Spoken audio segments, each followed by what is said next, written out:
성도 여러분, 지금 곳곳에 엄청난 규모로 온역과 역병과 전염병이 나타나고 있습니다. 경제가 무너져가고 있습니다. 재난과 함께 경제가 무너지면 곧이어서 무엇이 온다는 것이에요? 짐승의 표 환란이 오고 있다는 것입니다. 이것이 예수께서 주신 예언의 말씀입니다. 성도 여러분, 성경은 말세의 세계 경제에 대해서 분명하게 예언하고 있습니다.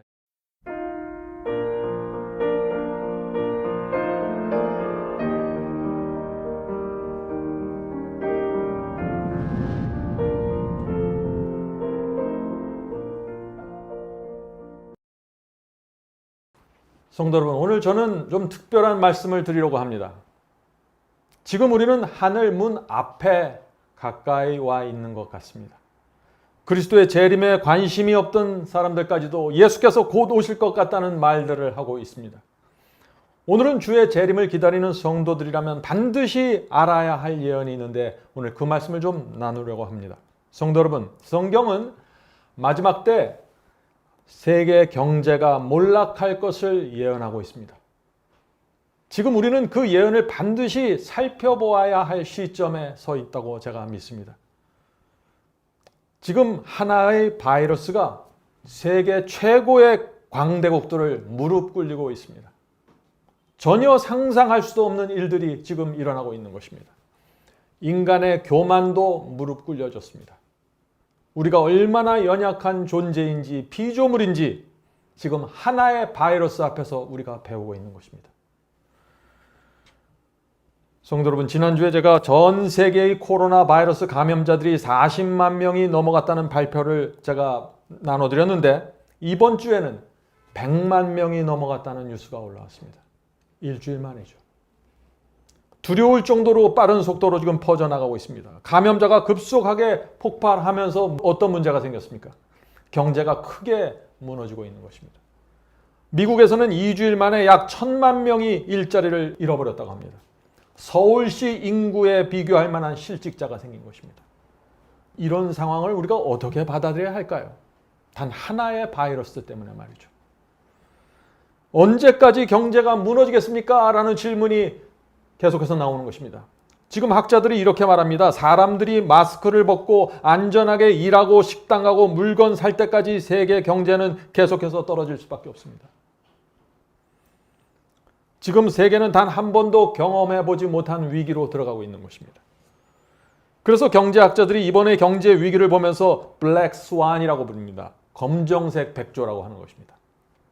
자, 백조는 흰색인데 갑자기 누구도 예상치 못한 검은색 백조가 나타났다는 것입니다. 무슨 말인가요? 누구도 이 세계 경제가 어떻게 될지 예측할 수 없다는 것입니다. 인류 역사에 처음 나타난 현상이기 때문에 그런 것이죠.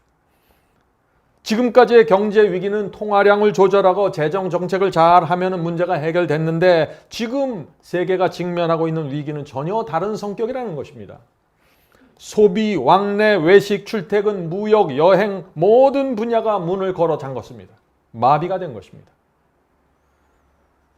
미국에서 2,000조 달러를 풀고 유럽에서는 1,000조라는 상상할 수 없는 돈을 시중에 풀었는데 세계 최강대국 미국이 이번 이 위기를 견딜 수 있을까요?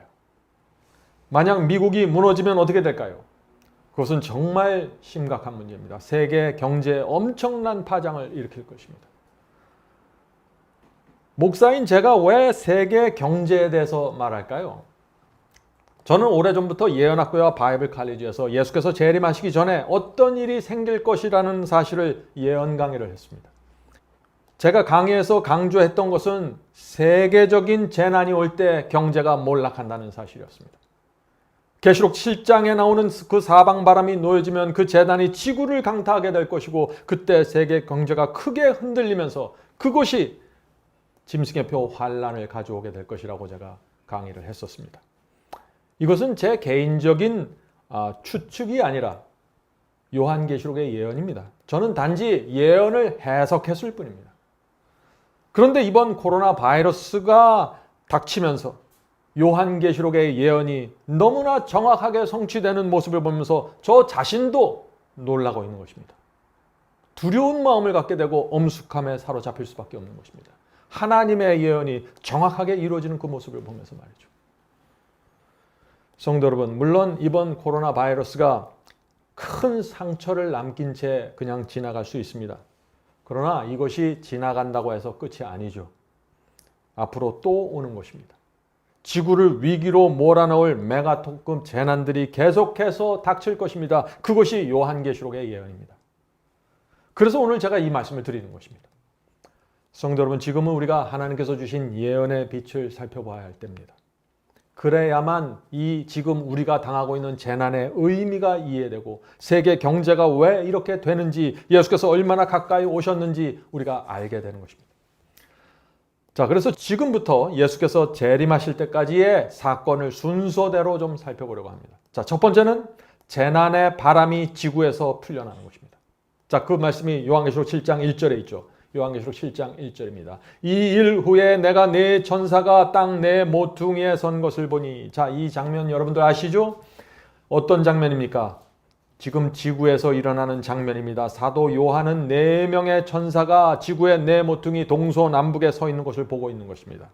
네 천사가 지구의 네 모퉁이에서 무엇을 하고 있다고 했어요? 계속해서 읽어보죠. 땅의 사방바람을 붙잡아. 자, 지구에서 부는 그 재난의 바람을 이 천사들이 지금 붙잡고 있다는 것이죠. 땅의 사방바람을 붙잡아 바람으로 하여금 땅에나 바다에나 각종 나무에 불지 못하게 하더라.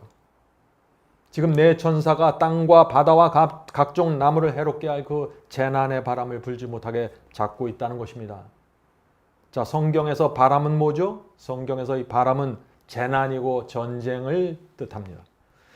그러므로 이 네 천사들이 사방 바람을 붙잡는다는 것은 무슨 뜻입니까?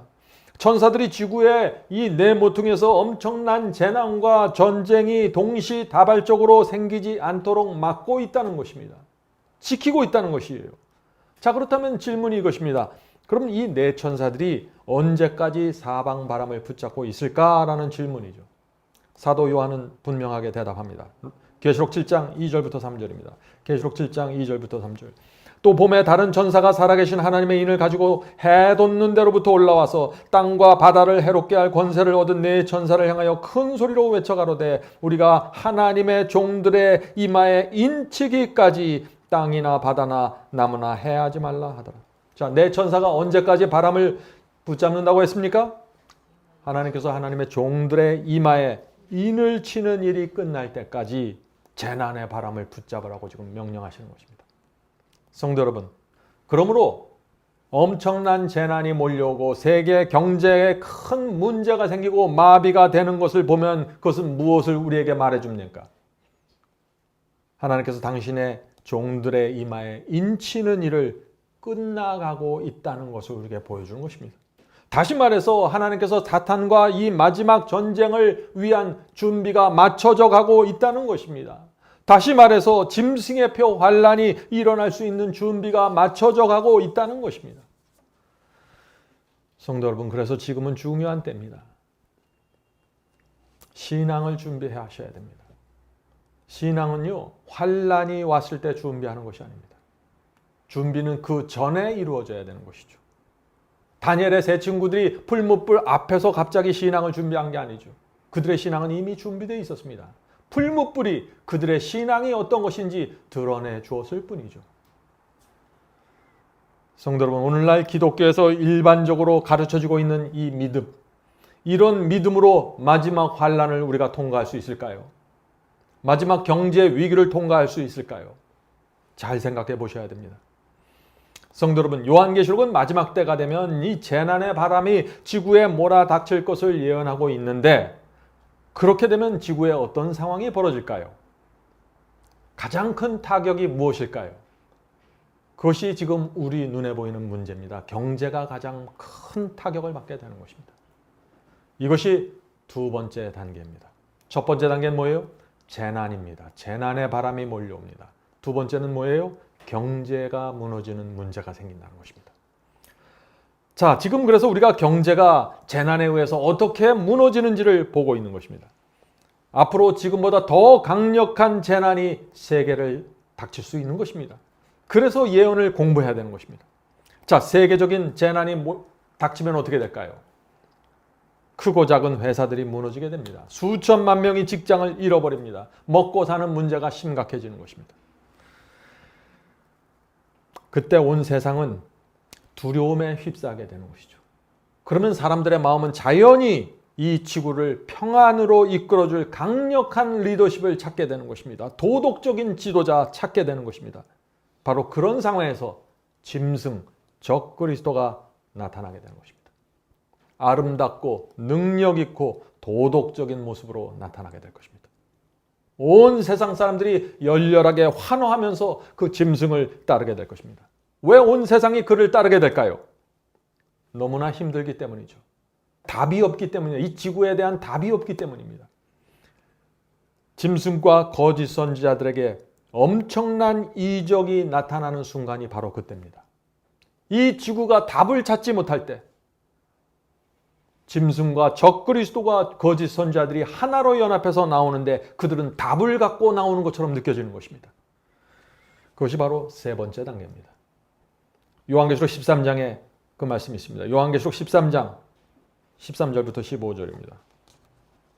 큰 이적을 행하되 심지어 사람들 앞에서 불이 하늘로부터 땅에 내려오게 하고, 엄청난 이적이죠. 짐승 앞에서 받은 바 이적을 행함으로 땅에 거하는 자들을 미혹하며, 정말 미혹을 당할 수밖에 없는 상황이 펼쳐지고 있는 것입니다. 미혹하며 땅에 또 짐승의 우상에게 경배하지 아니하는 자는 몇이든지 다 죽이게 하더라. 성도 여러분, 이 장면이 상상이 되십니까? 메가톤급 재난들이 생기고 세계 경제가 무너져서 온 세상이 두려워 있는데, 공포 가운데 있는데, 답을 찾지 못하고 있는데 짐승과 적그리스도가 나타나는 것입니다. 그리고 하늘에서 불이 내려오는 엄청난 이적이 나타나게 되는 것입니다. 이 상황이 이해가 되시나요? 그래서 온 세상이 하나로 연합해서 이 적그리스도 앞에 무릎을 꿇게 된다는 것입니다. 교파와 종교의 벽도 소용없습니다. 그때는 다 무너지게 되는 것입니다. 무신론자들까지 그때는 짐승의 권위에 굴복하게 될 것입니다. 성도 여러분, 자, 그렇다면 이 온 세상을 지배하는 이 짐승이 누구일까요?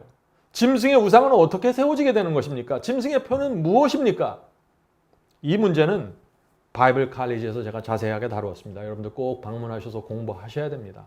이제는 더 이상 미루실 수 없을 때가 된 것 같습니다. 짐승의 표 환란은 처음부터 목숨을 위협하는 그런 상황으로 시작되질 않습니다.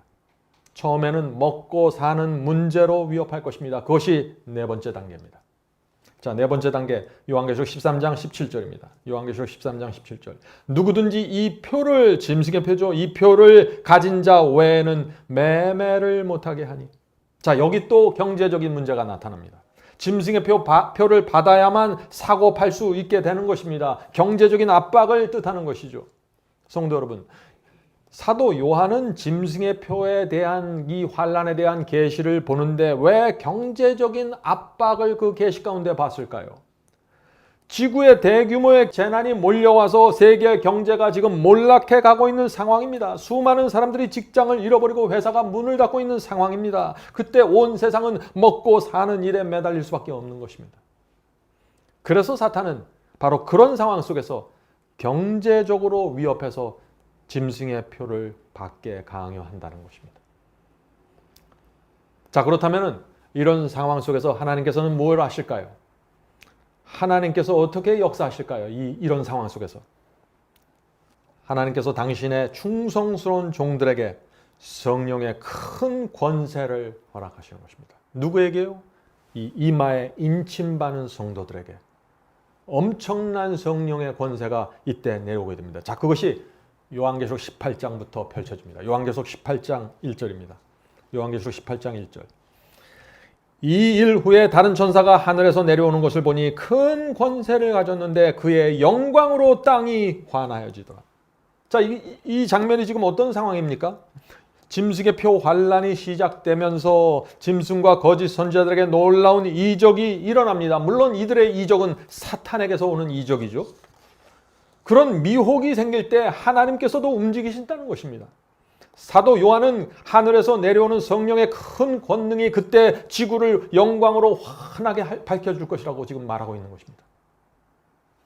그래서 이 엄청난 환난과 핍박 속에서 복음이 땅끝까지 전파되는 것입니다. 언제요? 짐승의 표 환난 속에서 땅끝까지 복음이 나가는 것입니다.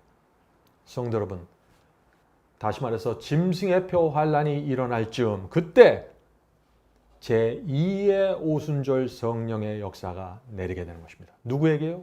하나님의 편에 굳건히 서 있는 성도들에게 말이죠. 옛날 사도들이 행했던 역사가 그대로 이루어지게 될 것입니다. 한쪽에서는 짐승의 큰 이적으로 온 세상이 따르고 있고 다른 한쪽에서는 적은 소수의 무리가 있는데 그들 곁에 성령의 능력으로 그들이 복음을 땅끝까지 전파해 간다는 것입니다. 핍박을 받으면서 말이죠. 이것이 하나님과 사탄 사이에 벌어지는 지구의 마지막 투쟁의 장면입니다. 여러분들 생각해 보세요.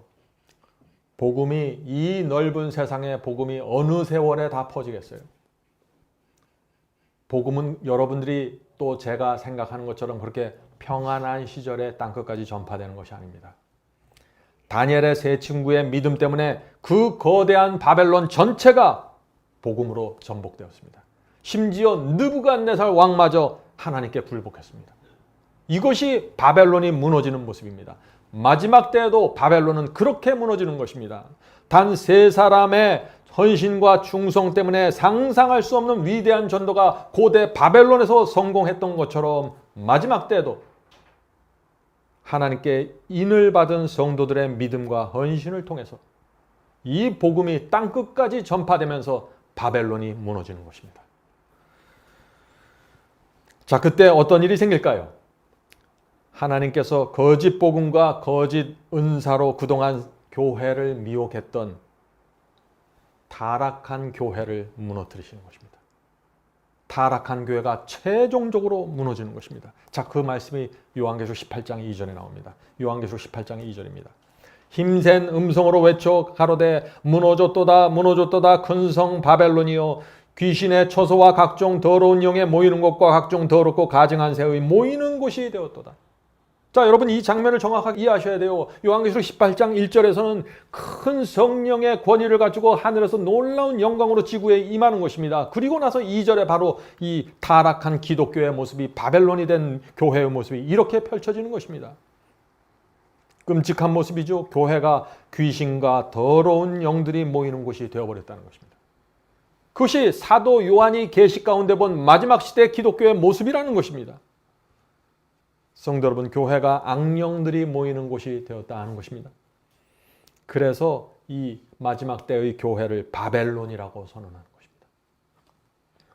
마지막 때의 교회가 이런 모습이기 때문에 하나님께서 온 땅을 환하게 하는 그 성령의 원세로 복음을 전파하면서 바벨론 교회를 무너뜨리는 것입니다. 바벨론 교회를 어떻게 무너뜨려요? 진리로 무너뜨리는 것입니다. 바벨론의 문제가 무엇이고 그들의 미혹이 무엇이고 거짓 복음이 무엇인지 진리를 전파함으로써 바벨론이 무너지게 된다는 것입니다. 자, 이제 3절로 넘어가겠습니다. 자, 3절에서 사도 요한은 마지막 때의 기독교회와 정치와 경제 세력을 정죄합니다. 하나로 묶어서 정죄합니다. 성도 여러분, 이 요한계시록 18장은 마지막 때의 교회, 이 바벨론이 된 교회만 무너지는 것을 말하고 있는 것이 아닙니다. 바벨론에 속해 있던 모든 것들이 무너지게 되는 것입니다. 바벨론은 세 축으로 구성되어 있는데 그것은 교회와 정치와 경제입니다. 그러므로 바벨론이 무너질 때 이 바벨론이 된 교회와 정치와 경제가 함께 무너지는 것입니다. 자, 그 말씀이 요한계시록 18장 2절과 3절에 정확하게 나타나 있습니다. 요한계시록 18장 2절과 3절입니다. 힘센 음성으로 외쳐 가로되 무너졌도다 무너졌도다 큰 성 바벨론이요. 자, 큰 성 바벨론이 어떻게 무너지는가? 바벨론을 구성하는 세 가지가 무너진다는 것입니다. 이어보죠. 첫 번째, 바벨론을 구성하는 첫 번째 축, 교회가 무너집니다.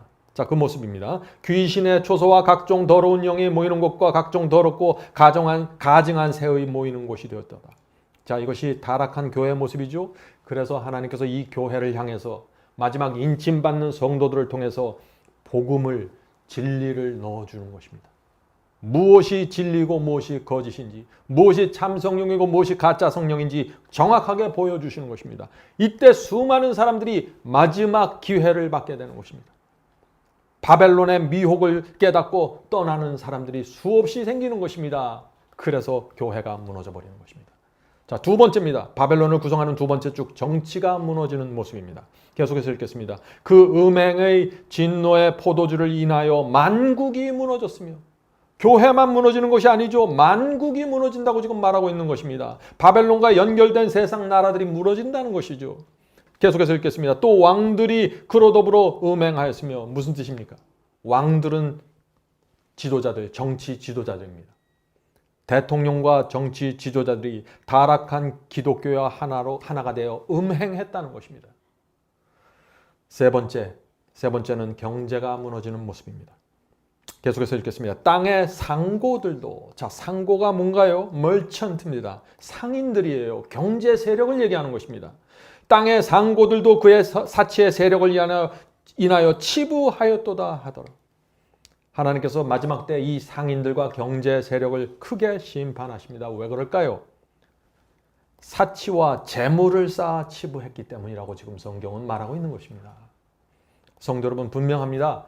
마지막 때가 되면 바벨론의 세 축을 이루고 있는 교회와 정치와 경제가 모두 무너지게 됩니다. 성도 여러분, 세상에 대한 애착심을 내려놓으셔야 됩니다. 그리고 이제는 진리가 무엇인가 그거 하나만을 보고 가야 되는 것입니다. 자, 이제 이어지는 4절을 보겠습니다.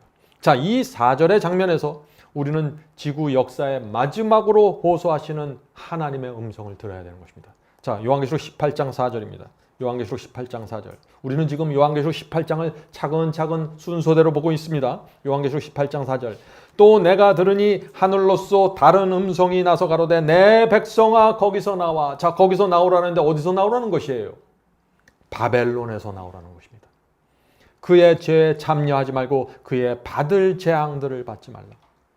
어떤 재앙을 받지 말라는 것이에요? 칠재앙을 받지 말라는 것입니다. 이 지구에 내려오는 마지막 이 기별을 거절하는 사람들은 칠재앙을 받는다는 것입니다. 심각한 장면이죠. 성도 여러분, 바벨론을 떠나라는 것은 마지막 성령의 호소입니다. 바벨론을 떠나라는 것은 거짓 복음을 떠나라는 것입니다. 거짓 성령을 떠나라는 것입니다. 거짓 계명에서 떠나라는 것입니다. 타락한 교회에서 떠나라는 것입니다. 그래서 저희 마지막 사명에서 이 타락한 이 세상의 교회들을 향해서 복음과 예언의 빛을 지금 전하고 있는 것입니다. 이것이 이 시대에 주어진 저희의 사명입니다. 바벨론의 흑암 가운데 갇혀있는 성도들에게 진리의 밧줄을 던져주는 것이 저와 여러분이 받고 있는 부르심이고 사명입니다. 성도 여러분, 요한계시록 18장은 말세의 경제에 대해서 두 가지를 예언하고 있습니다. 첫째는 경제가 몰락하게 될 것을 예언하고 있고, 둘째는 경제가 무너지는데 아주 빠른 속도로 무너질 것을 예언하고 있습니다. 아주 디테일한 예언이 펼쳐집니다. 자, 바벨론의 경제가 아주 짧은 시간에 몰락하게 된다는 예언이 요한계시록 18장에만 3번 이상 반복됩니다. 자, 이제 그 말씀을 읽어보죠. 요한계시록 18장 10절부터 11절입니다. 요한계시록 18장 10절부터 11절. 화이또다 큰 성 경관성 바벨론이요 일시간에 내 심판이 이르렀다 하리로다. 자, 일시간에 심판한다는 건 뭐예요? 매우 짧은 시간에 바벨론이 무너진다는 것입니다. 그러면서 상고들이, 경제 세력들이 그 무너지는 바벨론을 보면서 우는 장면이 이어집니다. 계속해서 읽어보죠. 땅의 상고들은 멀천트입니다. 큰 기업가들을 얘기하는 것입니다. 경제 세력입니다. 땅의 상고들이 그를 위하여 울고 애통하는 것은 다시 그 상품을 사는 자가 없습니다. 자, 상품을 사는 자가 없다는 것이 뭐예요? 물건을 팔지 못한다는 것입니다. 안 팔려요. 왜 그래요? 경제가 무너져 간다는 뜻이죠. 상품을 사는 자가 없다는 것은 경기가 침체되면서 몰락한다는 의미가 깊이 들어가 있다는 것입니다. 자, 계속해서 말씀 읽겠습니다. 계시록 18장 15절부터 19절입니다. 바벨론을 인하여 치부한 이 상품의 상고들이, 자, 이 말씀이 무슨 뜻인가요? 바벨론 때문에 돈을 벌고 치부한 상인들, 회사들에게 지금 하는 말씀입니다. 이 상품의 상고들이 그 고난을 무서워하여 멀리 서서 울고 애통하며 가로되 화 있도다 화 있도다. 마지막 때에 이 경제가 무너지는 걸 보면서 멀리서 지켜보면서 울고 애통해하는 모습입니다. 멀리서 지켜본다는 것은 무슨 뜻인가요? 어떻게 손쓸 겨를이 손쓸 여지가 없다는 것입니다. 지켜볼 수밖에 없다는 것이죠.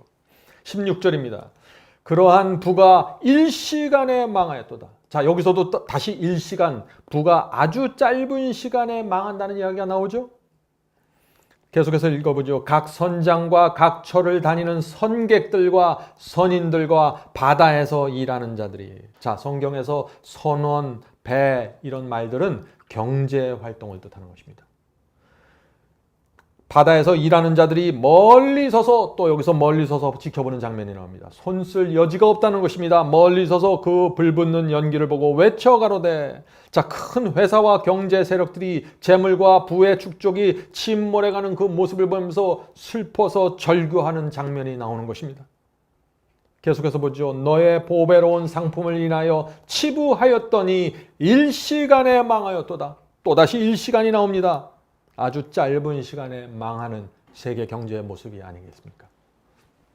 성도 여러분, 요한계시록은 분명하게 우리에게 말하고 있는 것입니다. 마지막 때 경제가 무너지면서 울부짖는 이 경제 세력들의 그 모습을 적나라하게 묘사하고 있는 것입니다. 아주 구체적입니다. 성도 여러분, 말세 바벨론 경제의 특징이 무엇입니까? 문제가 무엇입니까? 사도 요한은 사치하고 부를 쌓았다고 지금 정죄하고 있는 것입니다. 다시 말해서 가난한 자와 어려운 자를 돌보지 않고 자기만을 위해서 재물을 쌓아갔다는 것입니다. 바벨론의 탑처럼. 이런 정신을 갖고 있는 모든 개인과 경제 주체는 하나님 앞에 심판받는다는 것입니다. 그것이 요한계시록 18장이 우리에게 주는 메시지입니다. 성도 여러분, 마지막 시대 이 예언의 성취가 되는 이 흐름을 정확하게 읽어야 되는 것입니다. 먼저 지구에 재난의 바람이 몰려 들어옵니다. 그 재난의 바람이 무엇일까요? 그것이 세균일 수 있고 바이러스일 수 있고 태풍일 수 있고 쓰나미일 수 있고 지진일 수 있겠죠. 재난의 바람이 그런데 어떤 패턴으로 들어온다고 했습니까? 사도 바울이 분명히 얘기했죠. 사도 바울은 이 재난의 패턴은 여인이 해산하는 고통처럼 올 것이라고 했습니다. 그 말씀 알죠? 데살로니가전서 5장 3절입니다. 데살로니가전서 5장 3절. 주의 날에, 예수께서 재림하시는 날입니다. 주의 날에 밤에 도적같이 이를 줄을 너희 자신이 자세히 알미라. 저희가 평안하다 평안하다 할 그때 잉태된 여자에게 해산 고통이 이름과 같이 멸망이 호련히 저에게 이르니 결단코 피하지 못하리라. 지금 바울은 재난이 여인에게 해산하는 고통이 올 것이라고 지금 말하고 있는 것입니다. 아이가 나올 때까지의 이 산모의 고통이 어떻게 이루어지죠? 처음에는 작죠. 점점 더 자주 옵니다. 그러다가 점점 더 강하게 고통이 몰려오죠. 그와 마찬가지로 재난도 점점 더 자주, 점점 더 강하게 일어난다는 것입니다. 이것이 강하면 강할수록 예수께서 재림하실 때가 아주 가깝다는 것이죠. 그러므로 우리는 무엇을 생각할 수 있을까요? 예수께서 오실 때까지 사방 바람이 놓여지는 그 시점부터 예수께서 오실 때까지 재난은 계속해서 강해질 것이라는 것을 우리가 이 말씀 속에서 확인할 수 있는 것입니다. 성도 여러분, 7재앙이 내릴 때 이 재난은 최고도로 달하게 될 것입니다. 사방 바람이 완전히 풀려나게 될 것입니다. 그래서 마지막 7째 재앙이 내릴 때 예수께서 이 땅에 재림하시는 것입니다. 그때 지구는 황폐하게 되는 겁니다. 수없이 밀려오는 재난과 7재앙이 내리면서 지구는 완전히 황폐하게 되는 것입니다. 그때 그 마지막 7재앙이 내리는 모습을 좀 살펴보죠. 요한계시록 16장 17절부터 20절입니다. 7째 재앙입니다. 7째가 그 대접을 공기 가운데 쏟음에 큰 음성이 성전에서 보좌로부터 나서 가로되 되었다 하니 번개와 음성들과 내성이 있고 큰 지진이 있어 어찌 큰지 사람이 땅에 있어 오므로 이같이 큰 지진이 없었더라. 지구 역사 최고의 지진이 일어나죠. 그 다음에 큰 성이 세 갈래로 갈라지고. 자, 이것이 무슨 뜻입니까? 큰 성은 바벨론을 얘기하는 것입니다. 큰 성 바벨론이 세 갈래로 나눠진다고 했습니다. 그럼 이 세 갈래는 무엇인가요? 우리가 앞에서 확인했죠? 종교, 교회입니다. 정치입니다. 경제, 세축이 다 갈라져서 분열돼서 무너진다는 것입니다. 성도 여러분, 이 요한계시록은 마지막까지 바벨론의 멸망을 집요하게 기록하고 있습니다. 세 축을 정확하게 묘사하면서 기록하고 있는 것입니다. 계속해서 읽겠습니다. 만국의 성들도 무너지니 큰 성 바벨론이 하나님 앞에 기록된 바 되어 그 맹렬한 진노의 포도주 잔을 받음에 각 섬도 없어지고 산악도 간데 없더라. 어떤 분들은 제가 이런 강의를 하면 이렇게 해야죠. 저는 뭐 가난해서 경제와는 상관없습니다. 그게 아닙니다. 바벨론의 정신과 바벨론의 교리와 바벨론의 복음에서 완전히 손을 끊고 나오셔야 됩니다. 큰일 나는 것입니다. 하나님께서는 지금 7장의 마지막까지 바벨론을 대적해서 끝까지 그것을 정죄하고 무너뜨리시는 것입니다. 단 한 줄기의 줄도 바벨론과 연결되어 있으면 안 되는 것입니다. 성도 여러분, 예수께서 오실 때 하나로 연합되어 있던 이 바벨론의 세 축, 종교, 정치, 경제가 갈라지면서 모두 멸망당할 것입니다. 성도 여러분, 그래서 저희가 바이블 칼리지를 세워서 바벨론의 정체를 드러내는 것입니다. 바이블 칼리지 안에 여러분이 들어오시면은 바벨론의 죄가 무엇인지 정확하게 볼 수 있습니다.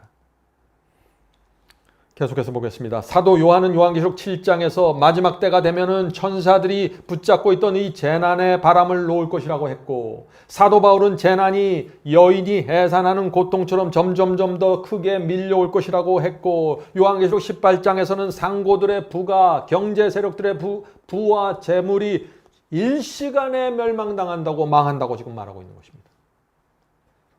자, 이 문제에 대해서 그러면 예수께서 뭐라고 말씀하실까요? 예수님의 말씀 보겠습니다. 마태복음 24장입니다. 마태복음 24장 7절부터 9절. 킹 제임스 성경으로 읽겠습니다. 처처의 기근과 온역과, 자, 이 온역은 패스틸런스라 좀 무서운 전염병입니다. 온역과 지진이 있으리니 이 모든 것이 슬픔의 시작이니라. 개역 성경에서는 재난의 시작인데 킹 제임스 성경에 보면은 The beginning of the sorrow라고 했습니다. The beginning of sorrow. 무슨 뜻인가요? 슬픔이 시작된다는 것입니다. 기근이 오고 온역이 오고 지진이 오고 이런 재난들이 몰려오면 그때 슬픔이 시작된다는 것입니다. 이것이 무슨 뜻인가요? 자, 계속해서 예수님의 말씀을 들어보세요.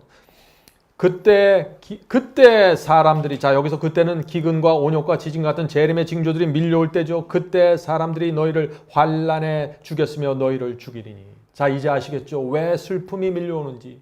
짐승의 표 환난 때 수많은 사람들이 순교당하고 피를 흘리게 되는 것입니다. 그래서 슬픔이 시작된다고 지금 말하고 있는 것이죠. 계속해서 읽어보죠. 환난에 죽였으며 너희를 죽이리니 너희가 내 이름을 위하여 모든 민족에게 미움을 받으리라. 자, 이 모든 민족에게 미움을 받는 환난은 성경에서 하나밖에 없습니다. 그것은 짐승의 표 환난이죠. 성도 여러분, 예수님의 이 말씀을 주목해 보셔야 되는 것입니다. 처처에 재난이 밀려오면은 짐승의 표 환난이 있을 것이라는 것입니다. 슬픔의 시간이 온다는 것입니다. 이 말씀의 의미를 정확하게 이해한 성도들이 이 시대의 빛의 자녀입니다. 성도 여러분, 지금 곳곳에 엄청난 규모로 온역과 역병과 전염병이 나타나고 있습니다. 경제가 무너져가고 있습니다. 재난과 함께 경제가 무너지면 곧이어서 무엇이 온다는 것이에요? 짐승의 표 환난이 오고 있다는 것입니다. 이것이 예수께서 주신 예언의 말씀입니다. 성도 여러분, 성경은 말세의 세계 경제에 대해서 분명하게 예언하고 있습니다. 요한계시록만이 아닙니다. 놀라운 사실은요, 사도 야고보도 말세의 경제에 대해서 말하고 있다는 것입니다. 자, 그 말씀을 보죠. 부자들이 몰락하고 심판받는다는 말씀입니다. 야고보서 5장 1절부터 5절입니다. 야고보서 5장 1절부터 5절. 들으라 부한 자들아, 너에게 임할 고생을 인하여 울고 통곡하라. 자, 요한계시록 18장에 나오는 분위기와 비슷한 표현들이 나오죠. 말세에는 이 부자들에게, 경제 세력들에게 심한 고생이 임하는 것입니다. 어떤 부자들을 말하나요? 여기서 사치하고 자신을 위해서 재물을 쌓은 부자들을 말하는 것입니다. 계속해서 읽겠습니다. 너희 재물은 썩었고 너희 옷은 좀 먹었으며 너희 금과 은은 녹이 슬었으니. 자, 지금 야고보는 재물과 옷과 금과 은을 지금 말하고 있는 것입니다. 재물이 썩었다는 것은 뭐예요? 재물이 쓸모없게 되었다는 것입니다. 옷이 좀 먹었다는 것은 무엇입니까? 그 값비싼 옷들이 아무 소용없게 되었다는 것입니다. 경제가 무너졌기 때문에 그런 것이죠. 또한 금과 은이 녹슬었다고 했는데 무슨 뜻입니까? 금과 은은 녹이 쓰는 금속이 아니죠. 그런데 금과 은이 녹슬었다는 것은 무슨 뜻입니까? 그러면 말세의 금과 은마저 쓸모없이 된다는 것입니다. 오늘 많은 사람들이 경제가 불안하니까 금과 은에 투자하고 그것이 안전자산이라고 말들을 하죠. 마지막 때는 금과 은도 쓸모가 없게 되는 것입니다. 그만큼 세계 경제가 파탄이 되는 것입니다. 성도 여러분 기억하셔야 됩니다. 성경은 계속해서 말세의 세계 경제가 무너진다는 것을 한 목소리로 지금 경고하고 있는 것입니다. 자, 계속해서 읽어보겠습니다. 이 녹이, 자, 금과 은이 녹슨 그 녹이 너에게 증거가 되며 불같이 너희 살을 먹으리라.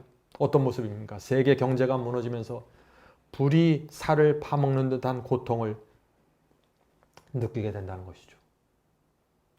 경제가 무너지고 직장을 잃어버리고 그럴 때 그 마음의 심적 고통이라는 건 말할 수가 없는 것이죠. 자, 부자들이 그런데 이런 고통을 당한다는 것입니다. 그 이유가 무엇일까요? 자, 이제부터 그 야고보가 그 이유를 말합니다. 너희가 말세에 재물을 쌓았도다. 이 한마디의 말씀은 정말 깊은 의미가 담겨 있는 것입니다. 말세는 예수께서 재림하실 것인데 너희가 말세에 그리스도의 재림을 준비하지 말고 너희 자신을 위해서 재물을 쌓았다는 것입니다. 단순히 돈이 많다는 이유 때문에 심판받는 것이 아닙니다. 자, 왜 심판받는지 4절부터 나옵니다. 4절 보겠습니다. 보라, 너희 밭에 추수한 품꾼에게 주지 아니한 삭시 소리 지르며. 자, 왜 부자가 심판받습니까? 부자들이 자기는 사치하면서 고용한 사람들에게 일한 대가 삭슬 제대로 지불하지 않는다는 것입니다. 계속해서 읽어보죠. 추수한 자의 우는 소리가, 자, 추수를 하기 위해서 일한 일꾼들의 우는 소리, 울부짖는 소리가 만군의 주의 귀에 들렸느니라. 무슨 뜻인가요? 이기적이고 악한 부자들 때문에 고통당하는 자들이 탄원의 소리가 하나님의 귀에 들렸다는 것입니다. 성도 여러분, 말세의 경제에 대해서 이 야고보가 무엇을 말하고 있습니까? 경제가 굉장히 어려워질 것을 말하면서 부자들에 대한 심판을 경고하고 있는 것입니다. 5절 읽겠습니다. 5절입니다. 너희가 땅에서 사치하고 연락하여 도살의 날에 너희 마음을 살찌게 하였도다. 도살의 날입니다. 마지막 심판 날을 얘기하는 것입니다. 마지막 심판 때 부자들이 사치하고 쾌락을 즐기고 살찐 마음을 갖게 되었다는 것입니다. 자, 살찐 마음이 무슨 뜻인가요? 어떤 마음이 살찐 마음입니까? 성령의 음성을 듣지 못하는 완악한 마음입니다. 죄의 기름이 끼어있는 그 살찐 마음, 그것이 살찐 마음입니다. 죄의 기름이 끼어있어서 성령의 음성을 듣지 못하고 말씀이 나가도 이것이 진리인지 오류인지 구분을 못하는 것입니다. 영적인 눈이 감겨져 있는 것이죠. 부자들만 이런 문제가 있나요? 그렇지 않죠. 가난해도 그 마음에 살찐 마음을 가질 수 있는 것입니다. 조심하셔야 돼요. 성도 여러분, 예수께서는 인자의 때는 롯의 때와 같다고 하셨죠. 롯의 때 이 소돔성의 문제가 무엇이었나요? 동성연애입니다. 그래서 유황불이 내려왔죠. 그런데 에스겔서에는 소돔성의 문제를 다르게 좀 표현하고 있습니다. 자, 소돔이 갖고 있던 죄 이렇게 지적합니다. 에스겔서 16장 49절입니다. 에스겔서 16장 49절. 소돔의 죄악은 이러하니 그와 그의 딸들에게 교만함과 식물의 부정함과 태평함이 있으며 또 그가 가난하고 궁핍한 자를 도와주지 아니하며. 소돔의 죄가 무엇입니까? 풍족하고 태평했습니다. 그런데 가난하고 궁핍한 자를 돕지 않았다는 것이죠. 그래서 소돔이 멸망한 것입니다. 물론 부자들 중에서도 아브라함이나 욥처럼 경건한 성도들이 있습니다. 자, 성도 여러분, 이 말세에 하나님을 믿는 부자들이 어떻게 살아야 될까요? 사치하지 말아야 됩니다. 자신을 위해서 재물을 쌓지 말고 가난한 사들을 불쌍히 여기고 보살펴야 되는 것입니다.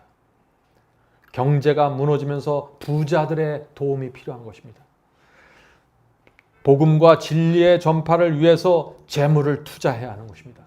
그것이 바로 하늘의 재물을 쌓는 것입니다. 자, 이제 우리가 정리해 보도록 하죠. 앞으로 지구의 이곳 저곳에 재난이 생기게 될 것입니다. 경제가 크게 흔들리면서 무너질 것입니다. 온 세상이 두려움과 공포 속으로 들어갈 것입니다.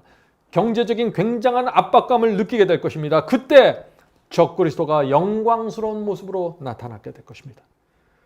적그리스도와 거짓 선지자들이 타락한 바벨론 교회와 연합하여 있을 때 큰 이적이 그들 속에서 계속 떨어지게 될 것입니다. 그때 온 세상이 그들을 바라보면서 이들이 이 세상을 구해줄 구세주라고 외치게 될 것입니다. 하나님의 백성은 그때부터 큰 핍박으로 들어가게 되는 것입니다.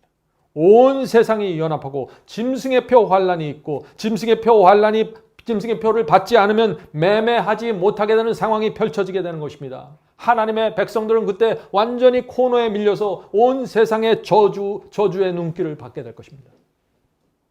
왜 저들은 적그리스도와 거짓 선지자들이 인도하는 대로 따라가지 않냐고 손가락질 받을 것입니다. 엄청난 두려움 속으로 들어가게 되는 것이죠. 그러나 하나님께서 그때 움직이십니다. 하나님께서 성령을 그들에게 퍼부어 주실 것입니다. 성령의 엄청난 권세로 복음을 땅끝까지 전파하시는 데가 바로 그때입니다. 바벨론이 무너지게 될 것입니다. 타락한 교회들에 갇혀있던 성도들이 진리를 붙잡고 수없이 나오게 될 것입니다. 마지막 기회입니다. 그것이. 재난은 점점 더 심해질 것이고 칠재앙이 내리게 될 것입니다. 세계 경제는 그때 완전하게 초토화될 것입니다. 이것이 지금부터 예수께서 재림하실 때까지의 단계입니다. 성도 여러분, 신약 성경만 말세의 경제에 대해서 말할까요? 구약 성경도 마찬가지입니다. 구약 성경도 마지막 때가 되면서 경제가 무너질 것을 경고하고 있습니다. 자, 요엘서 보겠습니다. 요엘서 1장 15절부터 18절. 오호라 그날이여 여호와의 날이 가까웠나니. 여호와의 날이 언제입니까? 그리스도의 재림의 날, 심판 날을 얘기하는 것입니다. 여호와의 날이 가까웠나니 곧 멸망같이 전능작에서 이르리라. 씨가 흙덩이 아래서 썩어졌고 창고가 비었고 곡간이 무너졌으니. 자, 이것은 지금 구약시대의 표현으로 얘기하는 것입니다. 씨가 흙덩이가 썩었고 창고가 비었고 곡간이 무너졌다는 것입니다. 뭐예요? 경제가 피폐해졌다는 얘기죠. 계속해서 읽어보죠. 이는 곡식이 시들었습니다. 생축이 단식하고 소떼가 민망해하니 이는 꼴이 없습니다. 양떼도 피곤하도다. 구약시대의 제사는 소입니다. 가축입니다. 땅이에요. 또 추수입니다. 이것이 구약시대의 재물이에요. 이 모든 것이 다 무너져 간다는 얘기입니다. 경제가 무너진다는 것입니다. 성경은 계속해서 구약과 신약이 경제에 대해서 말하고 있습니다. 세계 마지막 때 말이죠. 성도 여러분, 지금 세계 경제가 흔들리고 있습니까? 그렇습니다. 이때 저와 여러분이 어떤 준비를 해야 될까요? 이 질문에 대한 답을 엿볼 수 있습니다. 자, 요셉의 꿈 이야기를 보겠습니다. 하나님께서 이 애굽의 바로 왕에게 꿈을 주셨는데 그 꿈이 뭔가요? 7마리의 살찐소가 뒤늦게 나타난 이 7마리의 마른 소에게 잡혀먹는 꿈이었습니다. 그리고 또 잠시 후에 또 하나의 꿈이 이어지는데 충실한 7 이삭이 아주 말라빠진 7 이삭에 의해서 삼켜지는 장면이 또 나타났습니다. 자, 이 꿈이 무슨 뜻입니까? 우리가 잘 알죠? 그 꿈은 7년 동안은 풍년이 계속되다가 그 후 7년 동안은 흉년이 있을 것이라는 의미입니다. 애굽과 가나안 인근 진역에 심한 기근이 오는데 그때가 되면 하나님의 백성이 애굽 왕에게 굴복하고 그 명령에 순종하는 사람들만 먹고 살 수 있으므로 준비하라고 주신 계시였습니다. 다시 말해서 하나님께서 기근을 통해서 경제가 완전히 파산될 것이라는 예언을 주셨는데 경제가 파산되면 애굽 왕에게 복종하는 사람들만 먹고 살 수 있다라고 지금 가르쳐 주시는 것입니다. 이 하나님의 예언과 꿈이 성취되었습니까? 그대로 성취되었죠. 7년의 풍년이 있은 후에 7년의 극심한 흉년이 있었고 사람들은 먹고 사는 문제 때문에 애굽 왕 밑에서 노예처럼 살 수밖에 없었습니다. 애굽 왕의 말에 복종해야만 살아남을 수 있는 시대가 된 것입니다. 성도 여러분, 이것이 경제 파탄이 올 때 나타나는 현상입니다. 사탄이 이것을 이용하는 것입니다. 놀라운 사실은요, 마지막 때 이런 상황이 반복된다는 것입니다. 사탄은 재난 때문에 무너진 경제를 이용해서 온 세상 사람들을 압박한다는 것입니다. 그것이 요한계시록에 나오죠. 요한계시록 13장 16절부터 17절입니다. 요한계시록 13장 16절부터 17절. 저가 모든 자 곧 작은 자나 큰 자나 부자나 빈궁한 자나 자유한 자나 종들로 그 오른손이나 이마에 표를 받게 하고, 지금 사도 요한이 계시 가운데 보는데 세상에 있는 모든 사람들이 작은 자나 큰 자나 부자나 빈궁한 자나 모든 사람이 짐승의 표를 받는 것처럼 보이는 것입니다. 사도 요한의 눈에는 그렇게 보이는 것이에요. 너무나 많은 사람들이 짐승의 표를 받는다는 것입니다. 계속해서 읽어보죠. 표를 받게 하고 누구든지 이 표를 가진 자 외에는 매매를 못하게 하니. 자, 짐승의 표를 받지 않으면 물건을 사고 팔지 못하게 한다는 것이죠. 매매를 못하게 하니 이 표는 곧 짐승의 이름이나 그 이름의 수라. 성도 여러분, 짐승의 표 환란 어떻게 오는지 이제 보이십니까? 세계 경제가 무너졌기 때문에 이 매매하지 못하게 하는 경제적인 압박이 가능해지는 것입니다. 그래서 제가 경제적인 몰락을 자꾸 말하는 것입니다. 지금 우리는 재난 때문에 이렇게 세계 경제가 참담하게 무너지는 것을 저희 인생 속에서 본 적이 없습니다. 그래서 저희는 지금까지 이 마지막 환란이 어떻게 올 것을 상상하기가 어려웠습니다. 저는 단지 요한계시록에 나오는 그 말씀 자체로만 갖고 해석을 했을 뿐이죠. 그런데 이번 코로나 바이러스를 통해서 우리가 그것을 본 것입니다. 세계 경제가 재난을 통해서 어떻게 무너지는 모습을 말이죠. 이제 우리가 기다릴 것은 뭔가요? 적그리스도가 나타나는 것입니다. 이번 코로나 바이러스를 통해서 그 일이 생길지 안 생길지 아무도 모릅니다. 그것은 하나님께서 결정하실 일입니다. 제가 말씀드린 것은 때가 굉장히 가까웠다는 것입니다.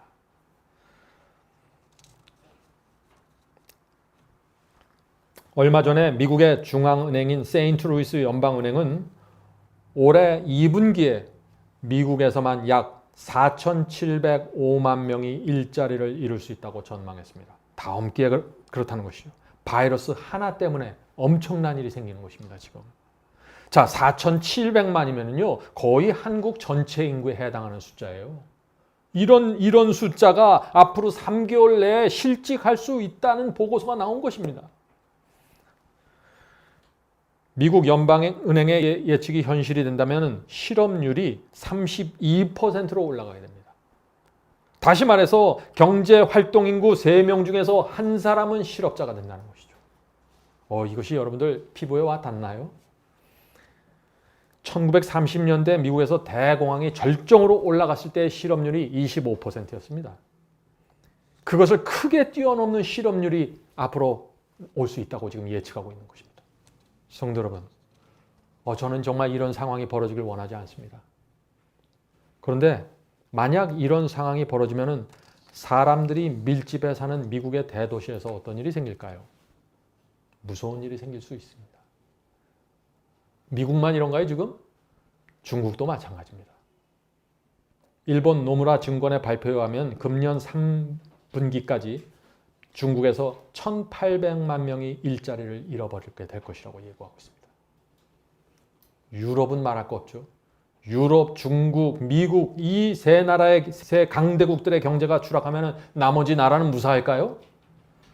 수많은 나라들이 참 어려움을 통과하게 될 것입니다. 성도 여러분, 많은 분들이 지금 이런 질문을 합니다.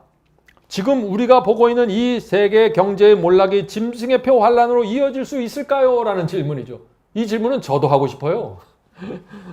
이 질문은 하나님께서만 답할 수 있는 질문입니다. 하나님께서 사방 바람을 이 수준에서 붙잡아 주시면 지체가 될 수 있고 이것이 놓여지면 끝까지 가게 되겠죠. 분명한 사실은 짐승의 표 환란은 세계적인 재난과 세계적인 경제 몰락과 함께 온다는 것입니다. 성도 여러분, 우리 앞에 있는 환란, 그것은 우리가 상상할 수 있는 그 이상이 될 것입니다. 왜냐하면 이 짐승의 표 환란은 하나님과 사탄의 마지막 투쟁이기 때문에 그렇습니다. 이 기회가 사탄에게 주어진 마지막 기회입니다. 이것이 넘어가면 예수께서 재림하시는 것이에요. 그것은 하나님의 승리를 표현하는 것입니다. 사탄이 어떻게 할까요? 자, 이제 예수님의 말씀을 다시 살펴보겠습니다. 예수께서는 예루살렘의 멸망과 마지막 환란을 연결시켜서 설명하셨습니다. 자, 그 말씀을 보죠. 마태복음 24장 15절부터 22절 읽겠습니다. 마태복음 24장 15절부터 22절. 너희가 선지자 다니엘의 말한 바. 자, 다니엘이 예언했던 것처럼 이란 뜻이죠. 선지자 다니엘이 말한 바 멸망에 가증한 것이 거룩한 곳에 선 것을 보거든 그때 유대에 있는 자들은 산으로 도망할지어다. 자, 이 말씀은 유대인들을 향해서 주신 예언이었습니다. 예루살렘 멸망에 대한 예언이었죠. 멸망에 가증한 것이 거룩한 곳에 선 것을 보거든 이라는데 이것이 무슨 뜻입니까? 이것은 멸망에 가증한 그 로마 군대가 그 거룩한 예루살렘 성에 가까이 와서 선 것을 보거든 어떻게 하라는 얘기예요? 네? 멸망에 가증한 것이 거룩한 곳에 선 것을 보거든 그때 유대에 있는 자들은 산으로 도망할지어다. 로마 군대가 거룩한 예루살렘 성을 포위한 것을 보면 즉시 산으로 도망하라고 예수께서 알려주시는 것입니다. 예수님의 이 예언이 그대로 성취되었나요? 그렇습니다. 서기 70년에 로마의 타이투스 장군이 군대를 몰고 와서 예루살렘을 무너뜨리려고 왔습니다. 그때 주님의 이 예언을 기억하는 자들은 어떻게 해야 됩니까? 즉시 예루살렘 성을 빠져나와서 산으로 도망가야 되는 것이죠. 그런데 대부분은 그렇게 하지 않았습니다. 예수님의 말씀을 믿지도 않았고 기억하지도 못했습니다.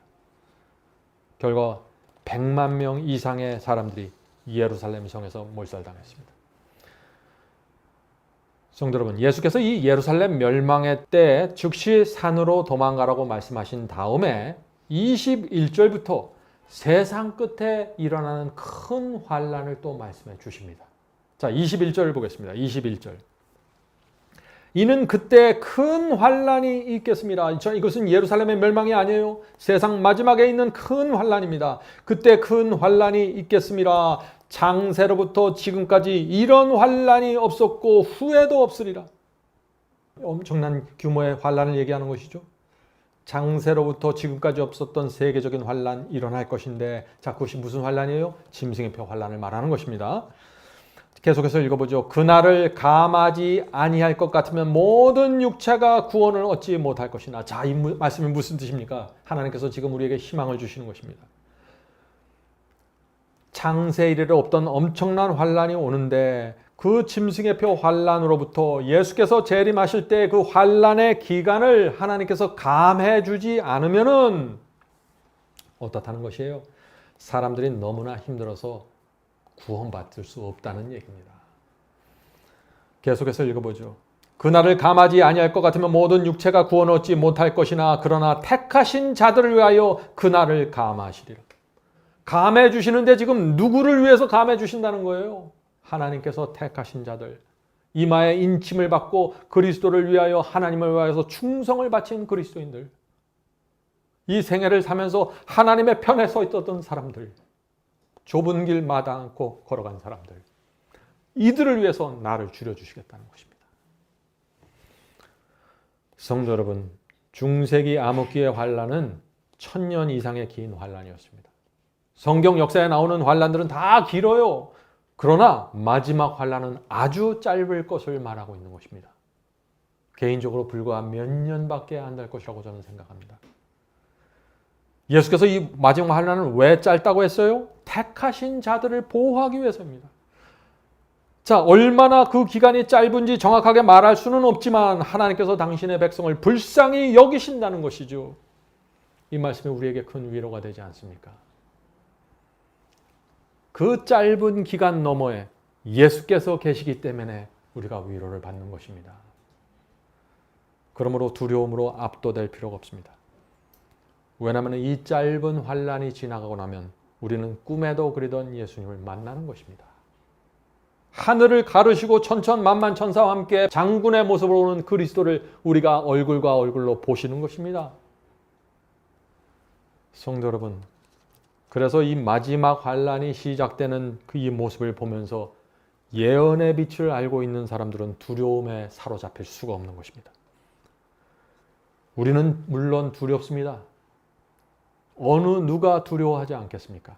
그러나 동시에 그리스도를 만난다는 소망과 기쁨으로 충만함을 경험해야 한다는 것이죠. 왜 그럴까요? 짐승의 표 환란이 시작된다는 것은 뭘 의미하는 거예요? 그것이 여러분이 지금까지 공부했던 성경 전체가 사실이라는 것을 증명해 버리는 것입니다. 과거에 지났던 예언들은 여러분들은 몰라요. 역사 속에서 성취되었기 때문에. 다만 역사책과 성경을 비교하면서 확인했을 뿐이에요. 이제 이 마지막 환란이 우리 눈앞에서 이루어진다는 것은 뭐예요? 과거에 우리가 성경에서 확인했고 검증했던 모든 예언들과 역사가 사실이고, 성경 전체가 사실이고, 선지자들이 사실이고, 부활도 사실이고, 재림도 사실이라는 것입니다. 그래서 그때가 되면 마지막 환란이 시작되는 모습을 보면 우리 마음속에 있는 확신이 100%, 200%가 되어버리는 것입니다. 그런 확신을 갖고 있는 성도들이 오순절 성령의 역사를 마지막 때 받게 되는 것입니다. 하나님께서 엄청난 능력을, 성령의 능력을 퍼부어 주시고 그들을 붙잡고 복음을 땅끝까지 전파하면서 세상을 마치는 것입니다. 그래서 그들은 순교까지 감당할 정도로 재림에 대한 확신으로 영혼이 채워지는 것입니다. 누구도 감당할 수 없는 한 그룹의 성도들이 지구 역사 마지막에 나타나는 것입니다. 성도 여러분, 우리가 그때를 생각하면 우리의 마음이 뭉클거리고 은혜가 충만하지 않나요?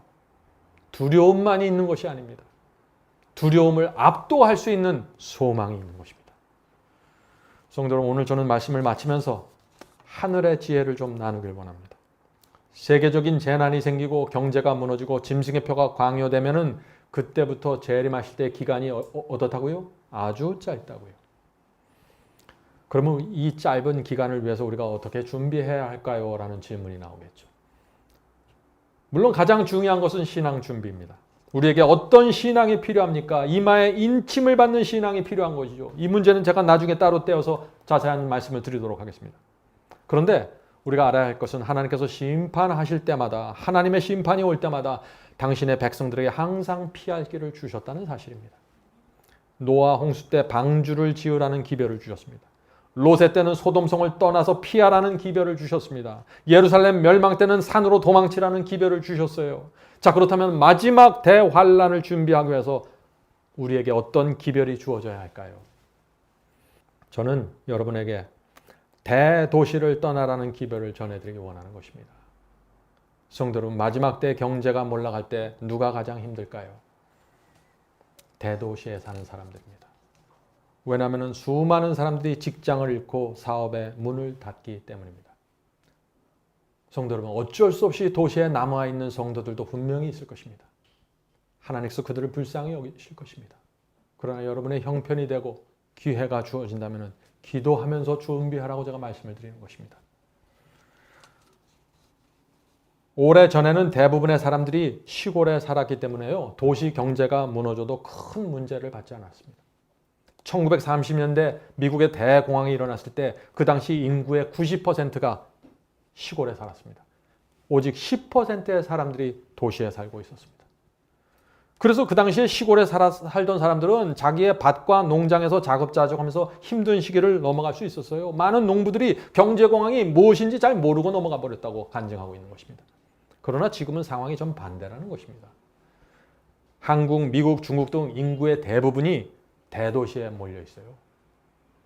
그런데 대규모의 재난이 오고 경제가 무너지면 어떻게 돼요? 이런 상황이 여러 달 지속되면 어떻게 됩니까?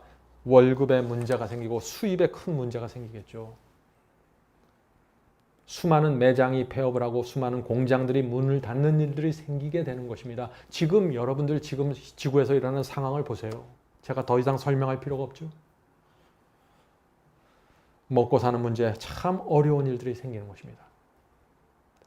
성도 여러분, 그래서 도시를 떠나 한적한 곳에 가는 것을 생각해 보아야 되는 것입니다.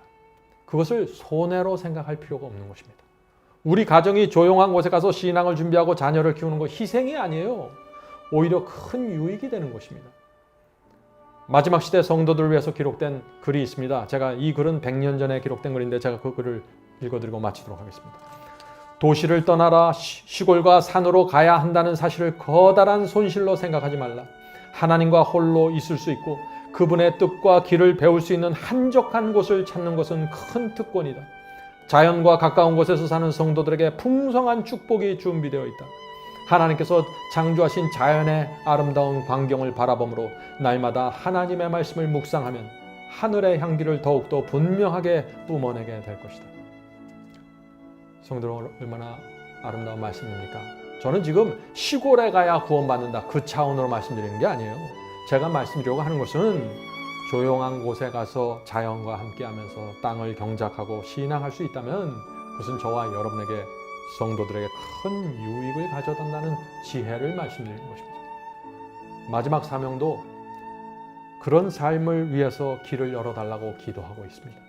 부디 성령께서 우리의 눈을 열어주셔서 지금 우리 이 시대에 우리가 무엇을 해야 하고 정말 어떤 신앙으로 들어가야 되는지 가르쳐 주시길 제가 간절히 바랍니다.